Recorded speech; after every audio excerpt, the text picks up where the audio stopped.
کہ اگرچہ ابھی رمضان آیا نہیں لیکن آنے والا ہے، تو اپنے دل کو اب رفتہ رفتہ اللہ تعالیٰ کے ذکر کی طرف متوجہ کرے، اللہ تعالیٰ کے ذکر کی طرف۔ ذکر جو ہے وہ ایک تو وہ کلمات ہیں جو عام طور سے ذکر سمجھے جاتے ہیں، سبحان اللہ، الحمدللہ، لا الہ الا اللہ، اللہ اکبر، لا حول ولا قوۃ الا باللہ العلی العظیم۔ اور ویسے ہر وہ کلمہ، ہر وہ بات جو اللہ تبارک و تعالیٰ کی رضا کے لیے کی جا رہی ہو وہ بھی ذکر میں داخل ہے۔ اسی لیے بزرگوں نے فرمایا کل مطیع للہ فہو ذاکر، جو بھی شخص اللہ کی اطاعت میں کوئی کام کر رہا ہو، چاہے تجارت ہی کیوں نہ ہو، لیکن اس لیے سے کر رہا ہے کہ اللہ تبارک و تعالیٰ کی اطاعت کے ساتھ کروں گا، کسی کو دھوکہ نہیں دوں گا، کسی کے ساتھ بدمعاملگی نہیں کروں گا، خوش اخلاقی کا اختیار کروں گا، اللہ کو راضی کرنے کے لیے۔ تو اب جو تجارت کر رہا ہے بندہ وہ بھی ذاکر ہے، کل مطیع للہ فہو ذاکر۔ تو اب اپنے آپ کو ذکر کی طرف زیادہ سے زیادہ متوجہ کرنے کی کوشش کریں۔ رسول کریم صلی اللہ علیہ وسلم سے ایک روایت یہ مروی ہے کہ ایک مرتبہ آپ نے صحابہ کرام رضی اللہ تعالیٰ عنہم اجمعین سے فرمایا کہ جب تم مسجد آتے ہو اور نماز کے انتظار میں بیٹھتے ہو تو تم جنت کی کیاری میں کیوں نہیں سیر کرتے؟ جنت کی کیاریوں میں کیوں سیر نہیں کرتے؟ تو صحابہ کرام پوچھا یا رسول اللہ جنت کی کیاریاں کیا ہیں جن کی سیر کی جائے؟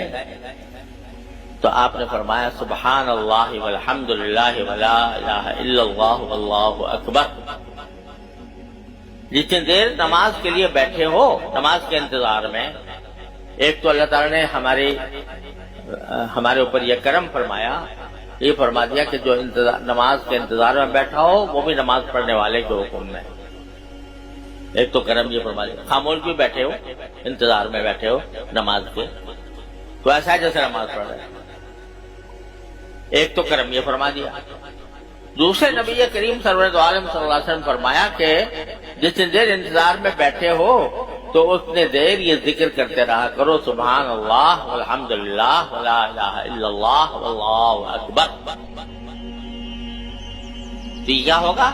یہ ایسا ہوگا جیسے جنت کی کیاریوں میں تفریح کر رہے ہیں، کیونکہ اللہ تبارک و تعالیٰ نے یہ کلمات ایسے بنائے ہیں کہ جن کے ذریعے بندہ جنت کی کیاریوں تک پہنچنے والا ہے۔ ہمیں نظر نہیں آتا، ہماری نظریں کوتاہ ہیں، ہماری سمجھ محدود ہے، تو ہم ان کا صرف ترجمہ بھی کر لیں، ترجمہ ہی کر سکتے ہیں اور تو کچھ کر نہیں سکتے۔ تو سبحان اللہ کے معنی ہے اللہ تعالیٰ ہر عیب سے پاک ہے، الحمدللہ کے معنی ہے کہ ساری تعریفیں اللہ کے لیے ہیں، لا الہ الا اللہ کے معنی یہ ہے کہ اللہ کے سوا کوئی معبود نہیں ہے، اور اللہ اکبر کے معنی یہ ہے کہ اللہ سب سے بڑا ہے۔ بس ترجمہ ہی کر سکتے ہیں، اس سے آگے ان میں کیا انوار اور کیا اسرار اور کیا معارف اس میں پوشیدہ ہیں آج ہمارے سامنے نہیں ہے۔ جب جنت میں پہنچو گے تو اس وقت پتہ چلے گا یا اللہ سبحان اللہ کا کلمہ کیا تھا۔ وہ جنت کا ایک باغ تھا، جنت کا ایک باغ تھا جو سبحان اللہ ہم کہتے تھے، الحمدللہ کہتے تھے، وہ کیا تھا وہاں جا کے پتہ لگا۔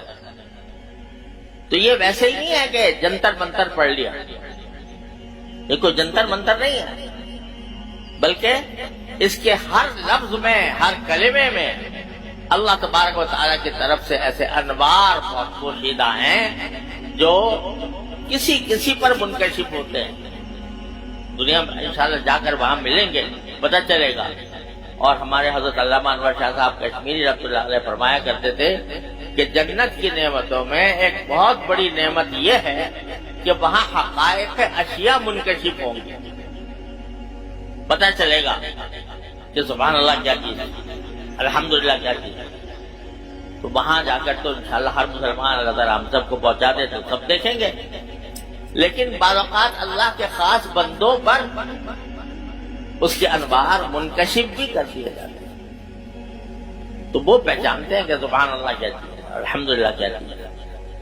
لیکن اتنا تو یقین ہونا چاہیے کہ سرکار دو عالم صلی اللہ علیہ وسلم یہ فرما رہے ہیں کہ یہ الفاظ پڑھنا، یہ کلمات ادا کرنا، یہ جنت کی کیاری میں سیر کرنے کے مرادف ہے.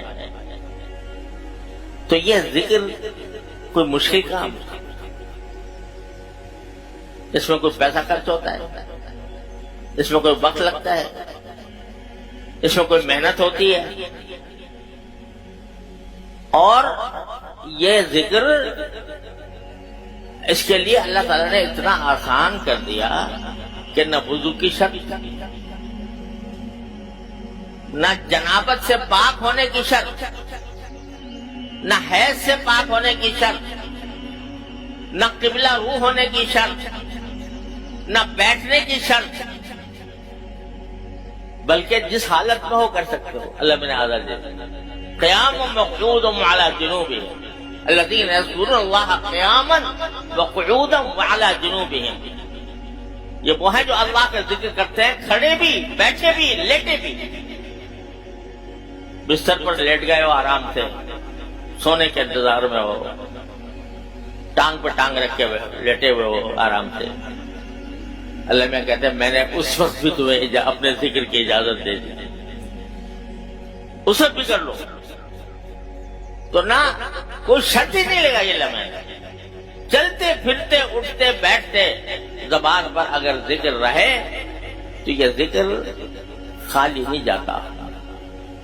یہ ذکر چاہے زبان سے ہو رہا ہو، دل متوجہ ہو یا نہ ہو، دھیان ہو یا نہ ہو، یہ کم از کم ایک عضو تو تمہارا اللہ کی یاد میں مشغول ہے.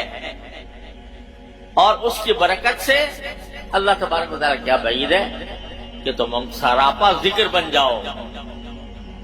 تو اس وجہ سے یہ کام تو ابھی سے شروع کر دیں رمضان کی تیاری کے لیے کہ ذکر کثرت سے ہو، اٹھتے بیٹھتے چلتے پھرتے. اور ذکر میں یہ دعا بھی شامل ہے اللہ رمضان آنے والا ہے، ہمیں اس رمضان کے صحیح حقوق ادا کرنے کی توفیق عطا فرمائے.